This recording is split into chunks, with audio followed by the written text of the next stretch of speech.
Hey, good morning. Good morning. I'm John F. Gately. You can call me Jack. And thank you for coming to the show, comrades. It's great to be with you. It is going to be a fantastic, beautiful Massachusetts day. Tomorrow, even hotter. The weather is going to get hot. It's going to be a wicked scorcher tomorrow. But today, comrades, we celebrate Buc-ee's because nothing says protest like showing up to the revolution with your hoodie celebrating Buc-ee's. So for those of you who don't know, Buc-ee's is a giant truck stop. It's not a truck stop. It's only for cars. And but like it has 84 gas pumps. And the food is spectacular. The rest, everything is spotless. There's a car wash. There's a whole thing. I went to one in Texas and one in Tennessee. And I am a convert to Buc-ee's. We'll never have a Buc-ee's in Massachusetts, of course, because the far left nut jobs won't let us have this perfect temple to capitalism and, of course, fossil fuels. But nothing says that you're a radical like wearing your Buc-ee's hoodie to the communist protest at the State House yesterday. Like nothing says I'm part of the revolution by wearing your Buc-ee's. So I got my Buc-ee's stuffy, which I actually gave to my daughter, but I stole it back after she came back for the call. I got my Buc-ee's Yeti thing, a t-shirt, I got a hat, and I bought my daughter a hoodie. Right, the same hoodie that this revolutionary is sporting. And yes, he is looking at, I obviously kind of made my self obvious when I took his picture, and he gave me a little side eye there on Beacon Street yesterday, where we attended the revolution, which did not really start on time. But yeah, it was a little late. But I would say they had a pretty big crowd of people who showed up. And when you go to a number of these protests, each one of these protests tends to have its own kind of flavor. So, what's today? Today's Wednesday. So Monday's protest was definitely like a union thing. And they were much better at TV than last night. So of course, Monday's event was on City Hall Plaza at about 2:00. So that's perfect for the evening news. This thing was at 6 p.m. at the State House. So the timing was not so good. But of course, all these revolutionaries, they have jobs. So they couldn't do it during the day. Only the union people can have a protest during the day. Only the union people can have a protest during the day. So glad to have you here today. We'll be taking a look at your comments in just a second. So we're going to dive into comments by Mayor Wu, the governor, our Attorney General, Andrea Campbell. We're going to hear from Michael Shellenberger as to what all this means. And then we have several other things that are out there. So if you had not seen my feed from last night, took quite a few pictures, posted them up. Don't have them all available for you at this very moment. One of my favorite ones, of course, actually one of your favorite ones, I should say, because it's all about you, right? It's all about you. Was well, no, we'll do one that I thought was kind of fun. Was this one here? Let's see if we can find it on this, get this on the screen for you. Here we go. This one here of this seemingly wealthy women with the Harvard hat, the custom quilted, someone called it like Vera Bradley, which it's a name brand that I've heard, but I don't know much. I don't follow women's clothing lines. I'm wearing a Buc-ee's t-shirt, people, right? Some type of Vera Bradley Harvard hat. And of course, you need an accessory dog which she picked up and was holding the entire time. She was kind of out in front of the crowd like I was because I was taking pictures, but she was getting radicalized and she was really into it. And she followed this crowd instead of walking her dog, which is probably what she was actually out there doing. So yeah, I thought she was just. I know she went back and told her. I don't know. I don't want to speculate, but significant other that they better bring in the Volvo for tonight because the revolution might be going down. Right, honey, is the Volvo locked? That's probably what she was worried about. All right. The mayor. Oh, we already have comments. Let's take a comment from Mary. Mary says she loves Buc-ee's. Yeah, it was a lot of fun, Buc-ee's. And, of course, Spotless. And I just reposted this morning. I went to Buc-ee's. I made a quick video when I was there in Texas, Terrell, Texas. Jack, if you love Texas and Tennessee so much, why don't you just move there? Yeah, there's that. I went to the one in Terrell, Texas, and I can't remember where I was in Tennessee. Someone just told me there's one in Virginia, which you can get to, I guess, within a day's drive. And they're building one in somewhere in Pennsylvania, which I saw on my right-hand side as I was headed home back in March. So soon they'll be nearby. But we'll never have a Buc-ee's in Massachusetts because the far left nut jobs don't allow us to have natural gas pipelines, and they want us to be driving less. Oh, we're going to talk about that today. They definitely don't want you to have a Buc-ee's. The only gas station I've ever seen with an ad for it is an establishment 510 miles away. Yeah. You gotta get in the car and drive a little bit. Let's listen to Mayor Wu from yesterday, which this is I'll tell you why this is so rich, but here we go. It's a quick quote. So this morning, I also signed an executive order seeking greater transparency from federal officials in response to the secret police tactics that have been deployed around the country in immigration enforcement. The city of Boston will regularly submit Federal Freedom of Information Act, or FOIA, requests to the Department of Homeland Security regarding federal immigration enforcement activity to find out who they are detaining and arresting and on what grounds. So this is a woman that famously does not use email, famously does not text, and might use encrypted communication software so she can dodge public records requests. And now she's going to public records request the federal government on all of these. Like, can you imagine Trump getting this request? And he's like, I'm sorry, Mayor who? Right? Like really? Like, she's going to hold the federal government accountable? And on top of that, I mean, she doesn't keep records herself. And as we all know, if you have a burgeoning sex scandal in City Hall, the first thing you do is come out and blame Trump for something, anything. You blame Trump for something or anything because you got it right. It's red meat for the lefties. Forget about the sex scandal and the cabinet officer that you're protecting. No, that goes way down. That goes on page 18 or something like that, figuratively speaking. Not that anyone actually reads the physical newspaper anymore. Yeah, that goes way down below the fold. Instead, we're going to request all the records. Yeah, good luck with that. It's going to be great. Someone is going to FOIA the FOIA request because she's going to send in a letter of some type, you would imagine. And so requesting the FOIA of the FOIA request that's somebody will do that. I'm sure some lawyer will do that. We don't have enough conservative lawyers. Do we have any conservative lawyers? I'm pretty sure, if I'm not mistaken, Dan Winslow, who was sort of conservative, he had like a think tank thingy in downtown Boston.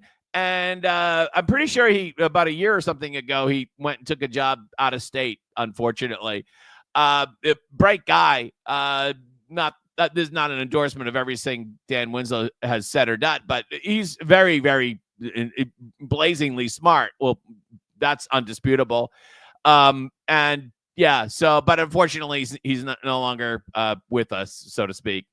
Yeah, he smartened up and moved out of state. I don't think there'll be any forests. Sadly, there. Got to get rid of the Bucky's. America's burning, but that's how forests grow.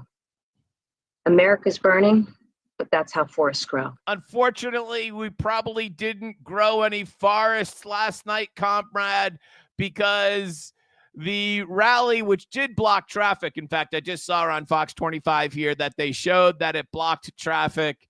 Well, it did block traffic. After they showed up on City Hall Plaza, the crowd dispersed in about 10 or 15 minutes later. And yeah, I don't know how many knuckleheads were really left over. And as I walked, I took a quick walk just to get some exercise through the Common and went down to it was right next to the TAM, the pizza place right next to the TAM.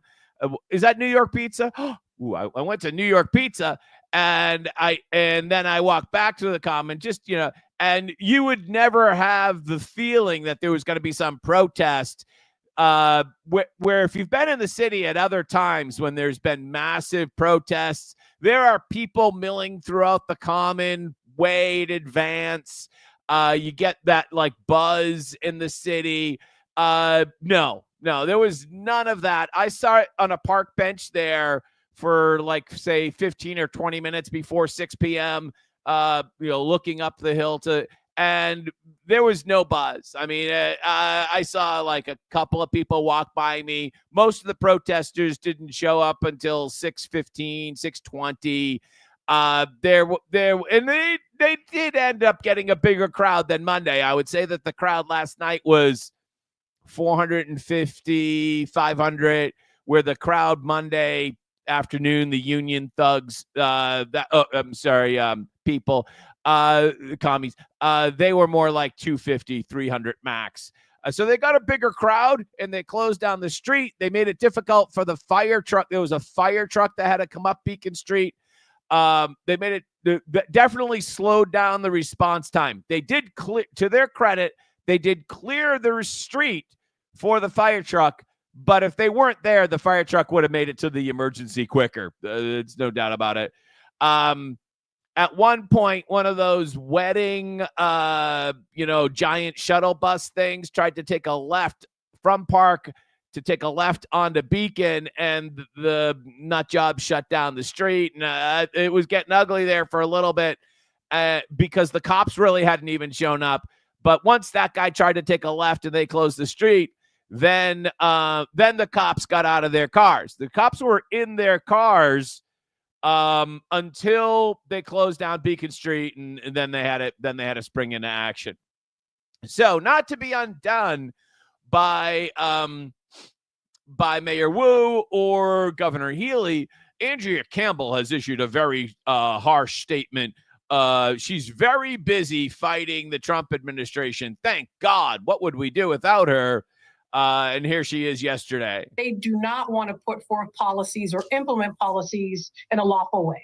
Their goal is to undermine the rule of law, dismantle the Constitution.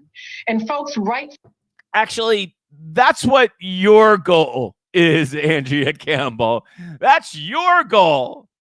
That's your goal, right? Hello, audit, right? When we talk about the subversion of democracy, you're looking at poster child number one right here for subversion of democracy, right? 72% of us voted for the audit.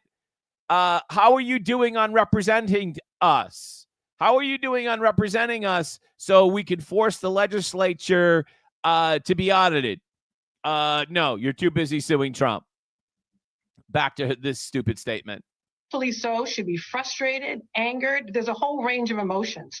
What I do want folks to know, though, is that there are Democratic AGs. And one of the emotions that she has here is elation. She's happy. The more understand that the power of the Democrat Party comes at the root is from these protests. with the more, and from especially the elected officials in Massachusetts, this is their base. This is their base. When they see their base fired up like this is how they get electoral support. They're not upset about this. This is the core of their support as elected officials. All across this country who are organized, who are working across state lines with no ego, no fear. No ego. Okay. By the way, does that sign say Cheese Joy in the background? Does that say Cheese Joy? Does it? New Way license plate. And then I think a photo of Muhammad Ali.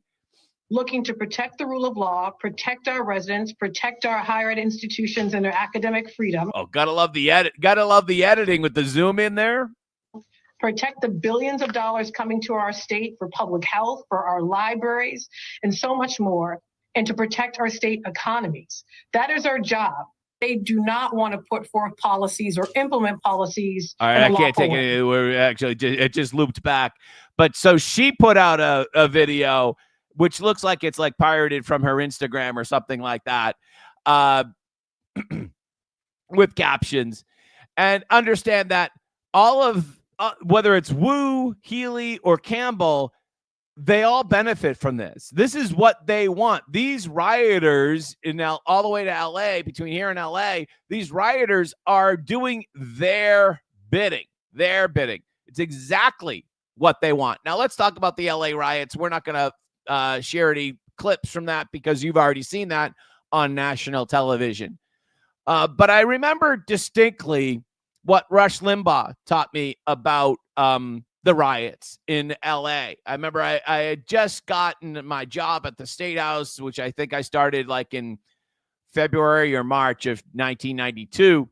And that's just about when the riots were in LA, early 1992.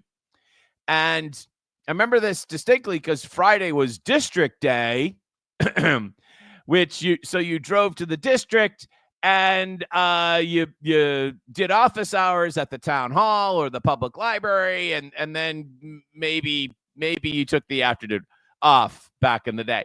But I usually was done with office hours by say noon, and then of course the Pretender song would start on the radio. You're right.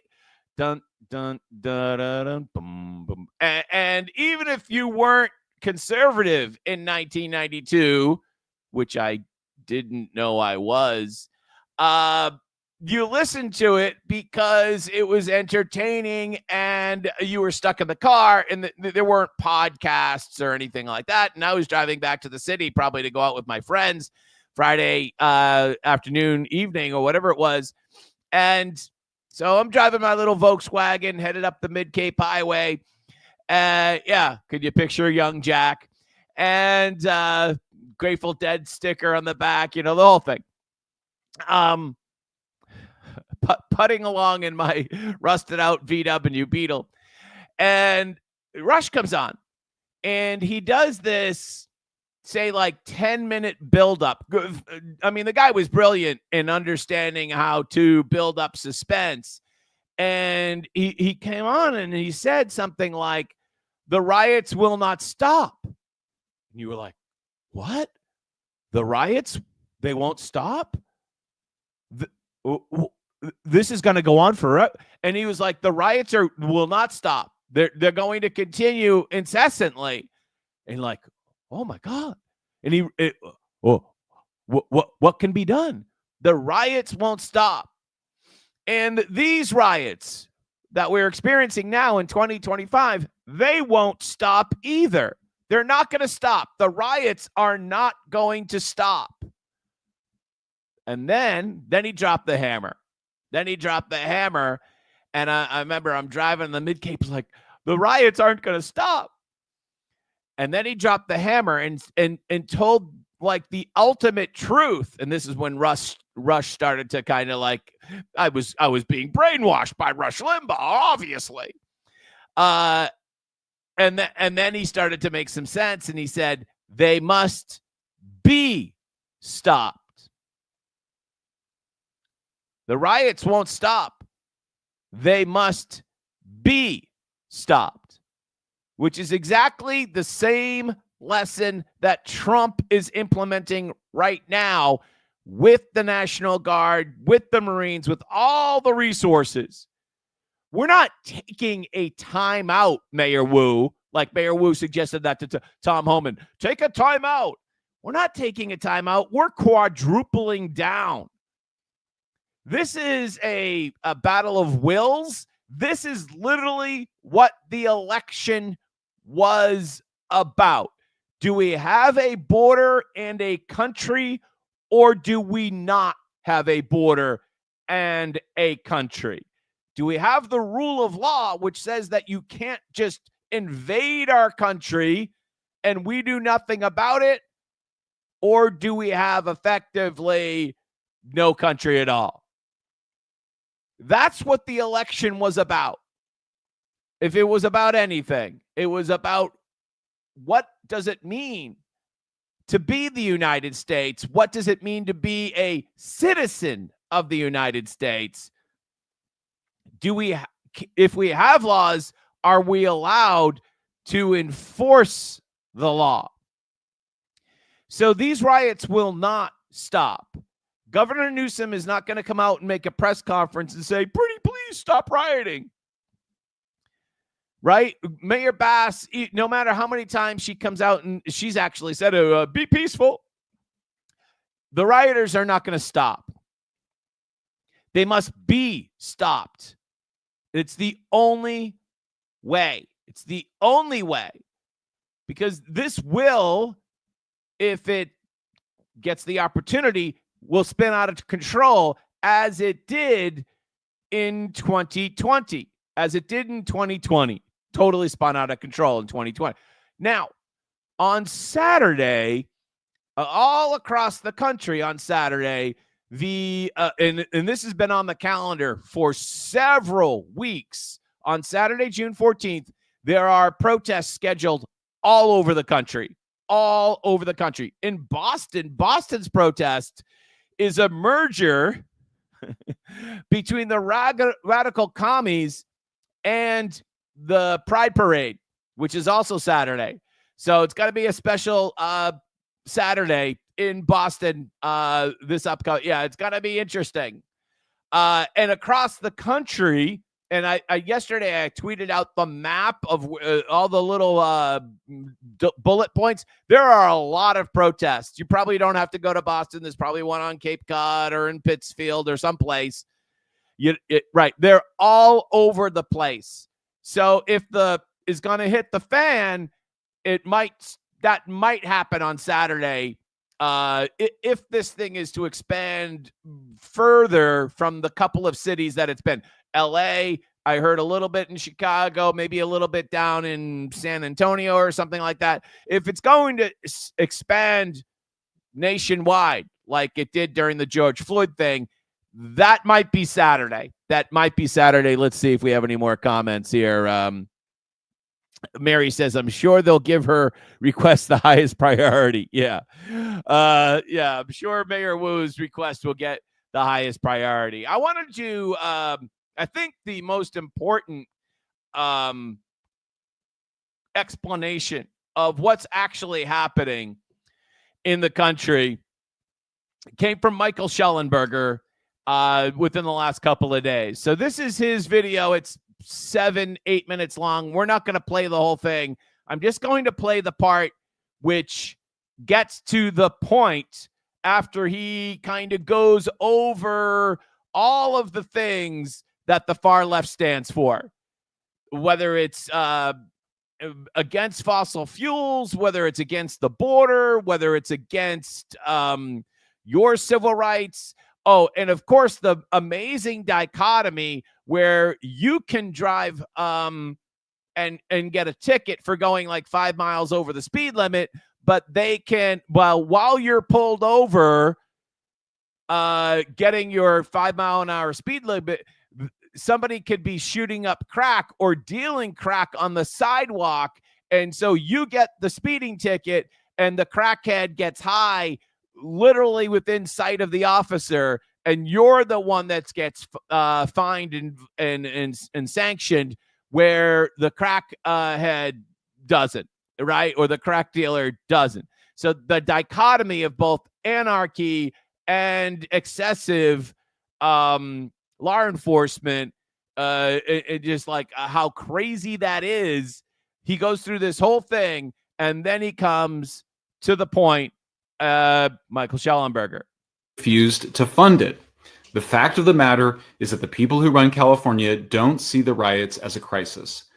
Fact of the matter is the people that run California don't see the riots as a crisis, which actually was what the first thing I said in today's video, right? They see them as a cleansing. They believe civilization itself, in the form of its laws, its borders, and its police, is corrupt at the root. In that worldview, civilization is not progress, it's crime. This is so very important. Civilization is not progress. Civilization itself is a crime.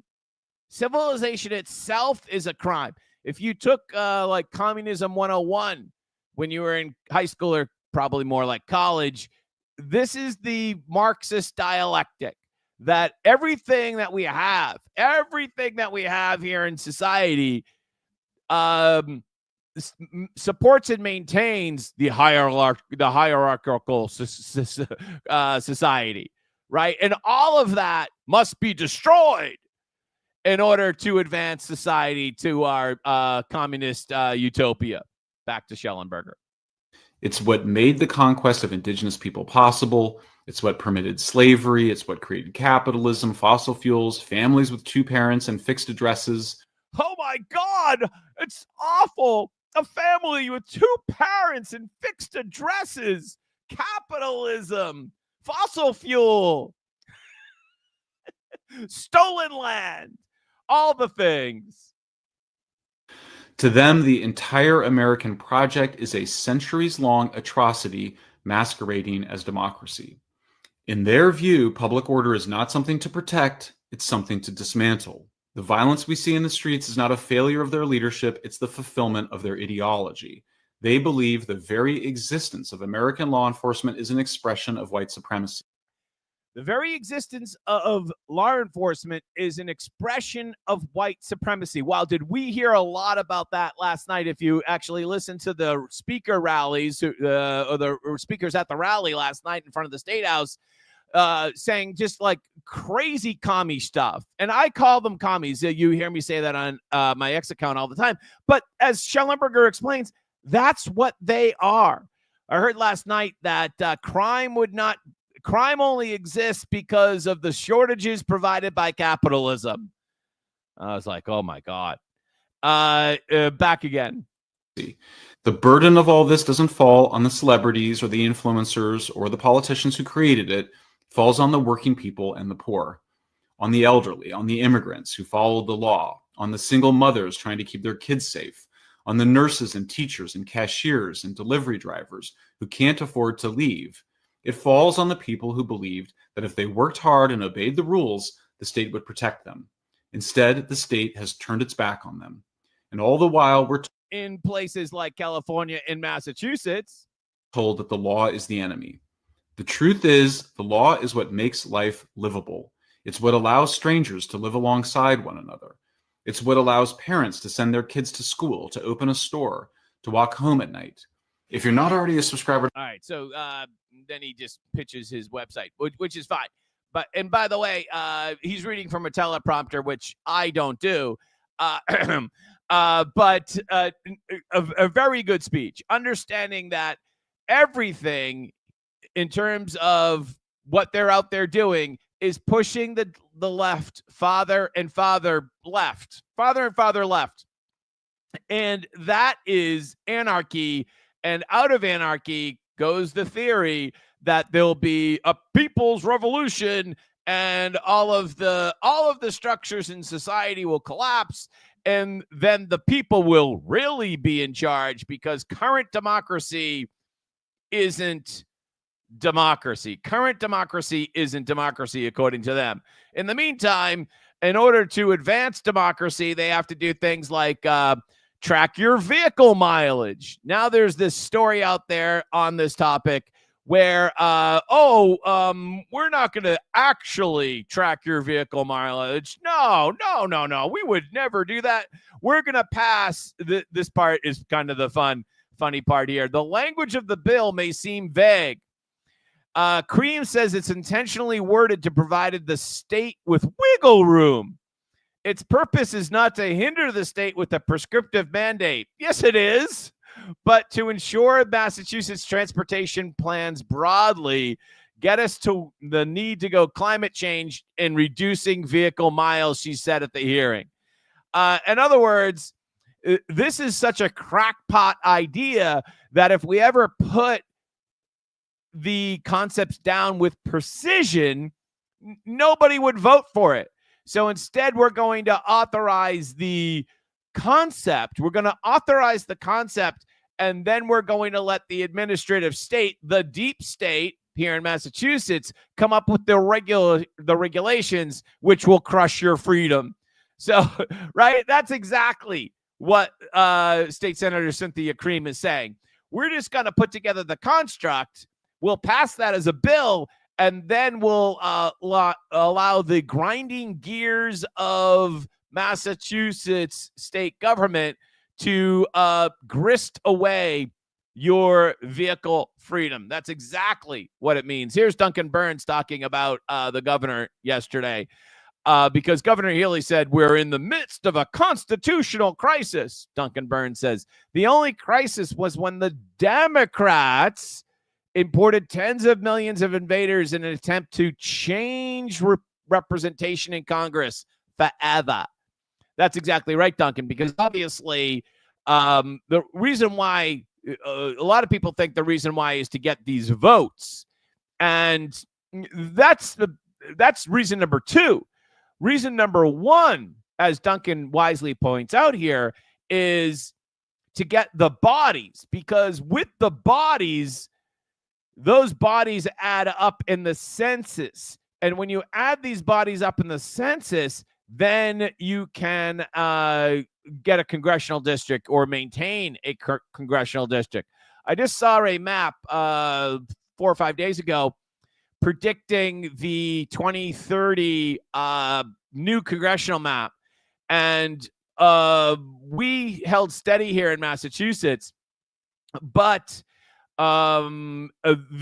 Republican states gained. In fact, if you look at the chart for population, domestic migration, we've lost population every single year since 2001, except for 1 year, the year of 2009. 2009, we gained domestic population. Every other year, we've lost it. Except recently, the only reason we've grown population recently in Massachusetts is because of illegal immigration. Otherwise, we are a net loser to the other states since 2001 for all except 1 year. For all except 1 year, 2009, which was probably kind of a weird one because of the whole great financial crisis. But other than that, every other year since 2001, we've lost population, except in the years where we've gained population because of illegal immigration. So we have a state, just to put it in a nutshell, where people who have been here, they don't want to live here anymore. They don't want to live here anymore on net. And so our leaders have been importing illegals into our state. We're now up to 5% potential estimates of, so that would be 5%, just doing that off my head. That's about 350,000 people. We've now have about 350,000 people who, how do I want to say this, don't belong here. And also are suppressing the wages on the lower end of the scale, which we've covered on this. One of the most expensive things about illegal immigration is that it suppresses the wages of actual citizens who have working class jobs. You know, as I always say, the grandmother that works the drive-through window, if she's a citizen, her wages are suppressed every single day because there'll be some illegal immigrant who gets a work permit, forged or otherwise, to compete against her. Right, exactly. And her wages get suppressed. Her wages get suppressed. Happens every single day, probably to the point where it's impossible to calculate the cost of that. I mean, but it's definitely one of the bigger problems. In the meantime, Democrats are taking it on the chin. Listen to this report from CNN.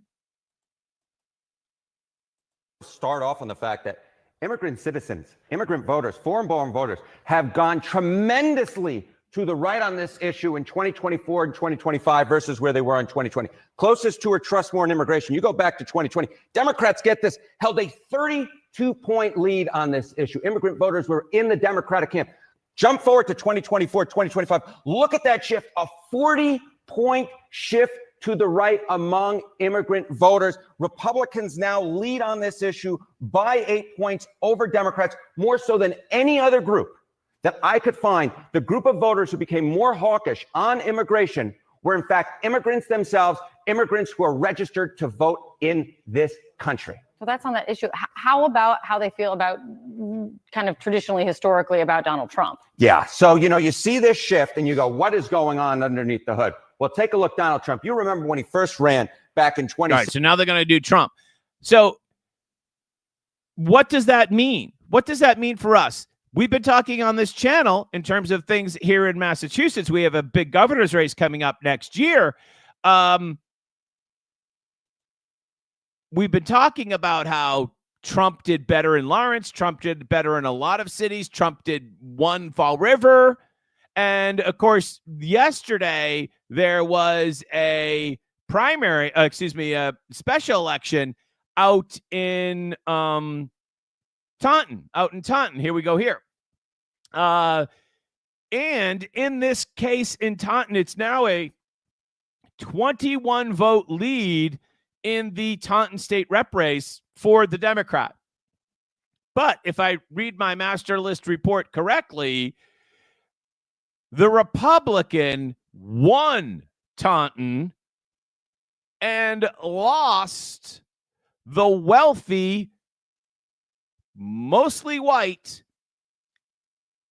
town of Easton. So let me just say that again as we hear that report from CNN.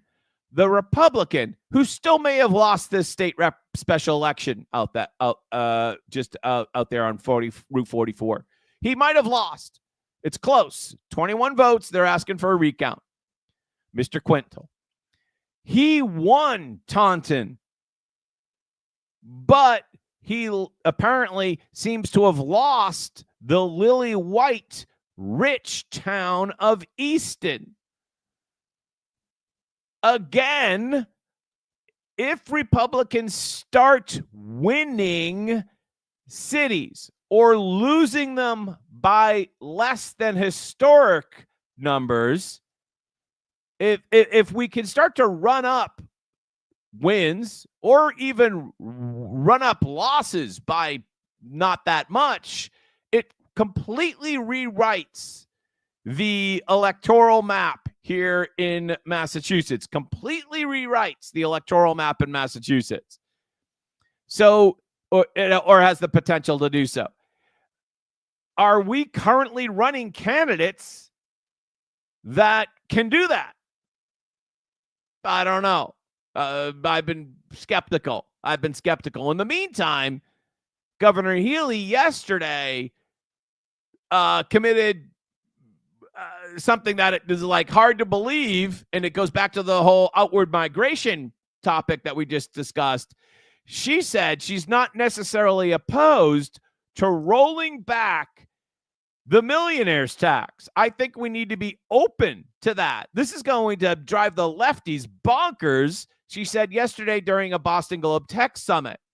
When asked if she support a hypothetical ballot question to pare back or overturn the voter-approved millionaires tax to try to attract more business. Healey did stress the tax funds, things that actually help businesses. I think we need to evaluate what's going on. I just want to see what's happening in terms of any potential out-migration. She's been a little, how do I want to say this? What's the word? Flip-floppy. Like every once in a while, she'll try to tack towards the middle, like a couple of weeks ago when she said something nice about Trump. And then she'll go right back and go lefty. So this is her instinct, is saying, oh, I should maybe take a look at that, for whatever you believe that she's actually, if she actually believes that. I doubt it, right? If she wins re-election, she's not going to take a look at the millionaire's tax. She's just saying it to get elected. But expect shortly thereafter an immediate tack back towards the left, because she doesn't want a primary. She does not want a primary. We want a primary for her, but she does not want a primary for herself. And she's bringing up, if you haven't followed the debate about the millionaire's tax, and that's why it's so important to what we just talked about in terms of outward migration, one of the criticisms of the millionaire's tax is that it would cause outward migration. In fact, it already has. And for her to even admit that that's a possibility is going to drive the liberals just completely bonkers, We have a couple of clips, and we're going to get to some more. But before I did that, I just want to say that if in terms of the two Republicans running for governor, announced candidates, Mr. Keneally has been more outspoken about the riots than Mr. Shortsleeve. Mr. Keneally has at least put out two posts that I know of. Massachusetts cannot follow down California's path of lawlessness. And then also, this was from yesterday. As riots broke out in 2020, Maureen Healey said America is burning, but that's how far it grows. We know the clip. Now Newsom is following. If Boston streets were burning and cops were under attack, I'd call in the National Guard to protect our citizens. No hesitation. Wow, way to go, Michael Keneally. In the meantime, believe it or not, I went over to Mr. Shortsleeve's page, and I didn't see. Did I miss it? He's focused on the economy, and then he's got this story that we just talked about in terms of the outward migration. I don't see any harsh talk. Maybe I missed it. I don't see any harsh talk from Mr. Shortsleeve about the California situation or about the riots. I also just saw, as I'm doing the show here, so forgive me if I don't have all the facts on this, but I also just saw that Mr. Keneally will be participating in some type of written Q&A right here on X with Bostonians against Mayor Wu. This just broke while we're doing the show. Answering our questions sourced directly from everyday Massachusetts voters. Stay tuned tomorrow. So somehow Bostonians against Mayor Wu, which is an anonymous account, kind of like Libs of TikTok was before Chaya got outed, is somehow going to do some type of Q&A. Here's the thing about, if I could just critique Mr. Shortsleeve and Mr. Keneally for a second, I think that both of them should have made statements about the riots in California. Mr. Shortsleeve, I don't think he has. Credit to Mr. Keneally that he has made a statement. But understand that all of this riots and all of these news stories and all of this very busy media landscape that we're in now is very difficult to compete against. And you're really not competing against each other or even against Maureen Healey, although you should be tripartiting this as often as you can. But you're really competing against whatever can be on the above the fold, so to speak, on the newspaper. Your competition, just like Starbucks doesn't really compete against Dunkin' Donuts If Starbucks thought that their number one competition was Dunkin' Donuts, that's the wrong way to think about it. Starbucks competes against anything that you can pour down your throat. And the simple fact of the matter is, until you're elected as like the governor, you can't control the media environment yourself. You've got to kind of hitch your wagon, so to speak, up to what's happening in the media environment. And Mr. Keneally just tried to do that with his strong statements relative to the National Guard. All credit to him. If I was managing these, which I'm not, but if I was, I would have done I would have done at least a video for both of them on that. And I think I would have you've got to put yourself, if you're going to put yourself on the radar of your average voter, you've got to get in front of the TV cameras like Trump does. You're going to be outspent. You're going to be wildly outspent. The only way you can make that up is by being tremendously entertaining on camera, and also by kind of, what do they call it, hijacking the news story of the day. And so if it was me, Mr. Shortsleeve, if it was me, Mr. Keneally, I'd go to one of these rallies and go right there and get interviewed by all the TV cameras that are there. You could have did that Monday afternoon on City Hall Plaza, and you could have said, hey, listen, we have to I'm glad that this rally is peaceful, but we have to maintain it peaceful, and I support ICE. You could have went there, and you could have been defined by these knuckleheads. These are great enemies to have. These are great enemies to have. And you could have got a lot more media coverage if you actually showed up at one of these rallies and conducted yourself professionally and with the decorum that I think both of Mr. Shortsleeve and Mr. Keneally are known for. They're very they have a very nice, mild-mannered way about them. They themselves don't have to be chanting or anything. They just have to be super professional and rise above it all, but have a message that you can deliver. Because if you end up getting into some type of argument with some far lefty nut job, you will be seen as the voice of reason as long as you don't lose your temper, right? Let's just take, and I actually haven't seen this far nut clip, but we're going to go with it because it's from Nate Friedman, who's now my new favorite YouTuber. And he's interviewing a rally goer in New York City. Let's take a listen. Do you want to see what's happening in LA to happen in New York City as well? It's not that I want to see that. I actually don't believe in necessarily violence. I really pray for no violence. But what I do think is true, and I also have a different definition of what violence is. I don't think property destruction is violence. I think it's a statement.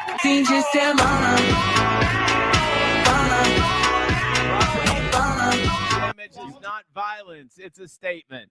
Property violence is not violence, it's a statement. You've got to hijack these events better than you are. Issuing a 1 or 2 page, 1 or 2, 3, 4 paragraph statement isn't really doing it. Here's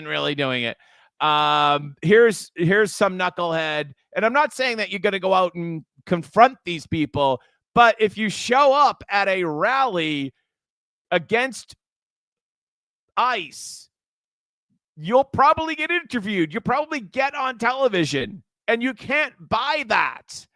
Even if you loan your campaign $2 million, you can't buy that. And you might as well get it for free because that's where the television cameras are. I hate to break it to you, but the television cameras are not going to your campaign headquarters, at least not a year or something way ahead of the election, right? Maybe they'll come next summertime, but they're not coming now. If you want to get on the TV, you got to go to them. Here's another Nate Friedman clip.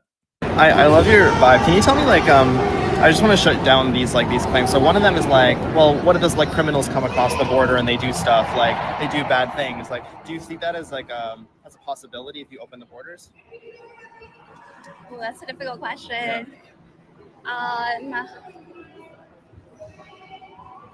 You caught me off guard with that one. Oh, that's fine. Yeah. So, do you mind repeating it again? I love how he starts that. I love your vibe. I love your vibe. I didn't interview anybody yesterday because literally, even though it was 400 or 500 people, I'm pretty sure I was the only non-commie there. I did spot some plainclothes police officers, but other than that, that was it. And in New York, I feel almost during the day in New York, like things are just a little bit different in New York. Like anything goes in New York. I think here in Boston, we tend to be slightly more reserved on a regular day-to-day basis. And I think if I started interviewing people, you also understand that it's also kind of like in a confined area, of like a quarter of a block, not even half a block, quarter of a block, where and everyone's got eyes on everyone else. Where New York, everything is just kind of like just spread out, father, and just a little bit more.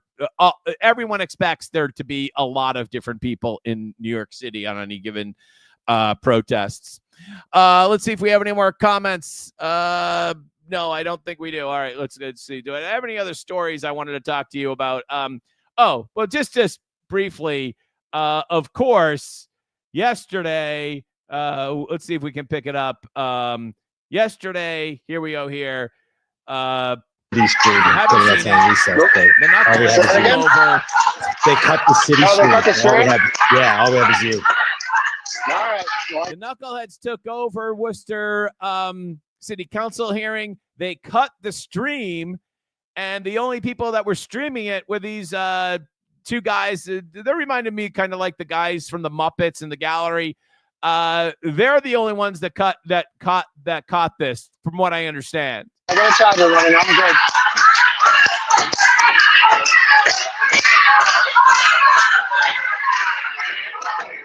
And we'll stop it right there. To the upper left-hand corner are the people wearing how do you say that word? Khalifa? Is that how you say it? I'm not sure how you say it. I did notice that at yesterday's rally, I was looking for the ICE out of Boston, the F ICE sign, and there were a lot of those. But the headgear of choice, there was a lot of people wearing the thingy, the black and white thingy.